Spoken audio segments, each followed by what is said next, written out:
এই নতুন বছরটা আমরা যেন বেশি বেশি আল্লাহর শুকরিয়া দিয়ে নতুন বছরটাকে সমৃদ্ধ করতে পারি, বেশি বেশি যেন আল্লাহর ইবাদত করতে পারি। নতুন বছরে আমরা শপথ নেই, আমরা যেন অন্তরে হিংসা লালন না করি, বিদ্বেষ লালন না করি, আমরা নিজেরা যেন কাদা ছোড়াছুরি না করি, আমরা যেন মিলেমিশে একসাথে একাকার হয়ে যাই।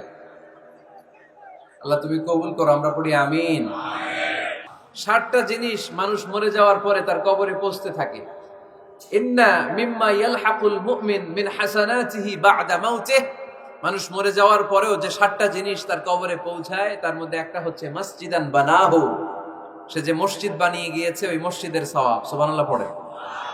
আপনি টাকা দিয়ে মসজিদ বানিয়ে দিলেন, ওই মসজিদে মুসল্লিরা নামাজ পড়ে, রোজাদাররা এসে ওখানে ইফতার খায়, তাহাজ্জুদ আদায়কারীরা তাহাজ্জুদ পড়ে, তাদের সওয়াবের কমতি হবে না, কিন্তু তাদের সওয়াবের একটা পার্সেন্টেজ